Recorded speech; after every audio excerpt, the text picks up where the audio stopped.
Hello దోస్తులు, ఎట్లున్నారు? మస్తున్నారులే. నిన్న ఆఫ్టర్నూన్ మెంతం కూర పప్పు అయితే చేశానండి. ఇది వేడి వేడి అన్నంలో మెంతం కూర పప్పు పక్కన అప్పడాలు పెట్టుకొని తింటే అదిరిపోతుందండి. టేస్ట్ సూపర్గా వచ్చింది. ఇక నా స్టైల్లో నేను మెంతం కూర పప్పు ఎలా చేస్తాననేది ఇప్పుడు మీకు నేను చూపించబోతున్నాను. ఇక లేట్ చేయకుండా ప్రాసెస్ అయితే చూసేద్దామండి. చాలా బాగుంది మెంతం కూర పప్పు, అదిరిపోయింది. ఇంకా కిచెన్లోకి వెళ్ళి చూసేద్దాం, వచ్చేసేయండి. ముందుగా ఒక కుక్కర్ తీసుకొని ఇందులో మనకి ఎంత కందిపప్పు కావాలో అంత అయితే తీసుకోవాలి. నేను 2 గ్లాసుల కందిపప్పు తీసుకొని ఇందులో వాటర్ పోసుకొని 2-3 సార్లు బాగా క్లీన్ చేసుకోవాలి. ఇలా క్లీన్ చేసిన తర్వాత మళ్ళీ ఇందులో వాటర్ అయితే పోయాలి. ఎంత కావాలో అంత వాటర్ పోసేయాలి.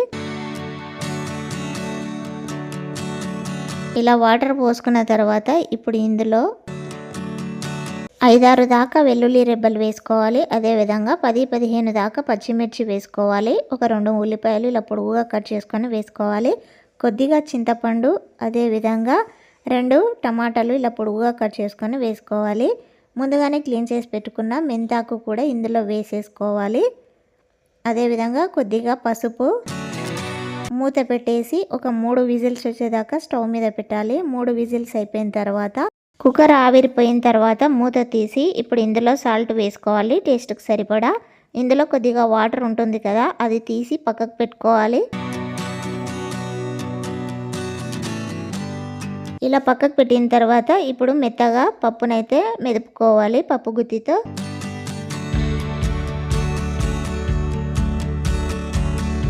చూసారు కదా, ఇలా అయితే ప్రిపేర్ చేసుకోవాలి. ఇంతకుముందు మనం వాటర్ పక్కకు పెట్టాం కదా, అది కూడా ఇందులో పోసుకొని ఇలా మెత్తగా అయితే మెదుపుకోవాలి. ఇప్పుడు ఇందులో పోపు పెట్టుకోవాలి. పోపు కోసం స్టవ్ మీద బాండి పెట్టుకొని ఆయిల్ వేసుకోవాలి. ఆయిల్ కాగుతున్నప్పుడు ఇందులో జీలకర్ర, ఆవాలు, మెత్తగా మెదిపిన వెల్లుల్లి రెబ్బలు, ఇది ఫ్రై అవుతున్నప్పుడు ఎండుమిర్చి వేసుకొని ఫ్రై చేసుకోవాలి.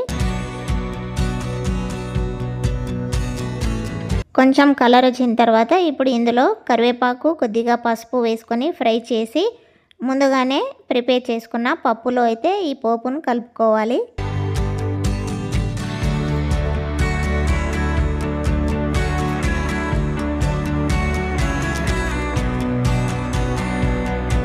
ఈ పప్పును వేడివేడి అన్నంలో తింటే చాలా బాగుంటుందండి. నేనైతే ఇలా ప్రిపేర్ చేశాను. మరి మీరు ఎలా చేశారో కామెంట్ చేయండి. నా వీడియో నచ్చితే ఒక లైక్ కొట్టి షేర్ చేసి సబ్స్క్రైబ్ చేసుకోండి.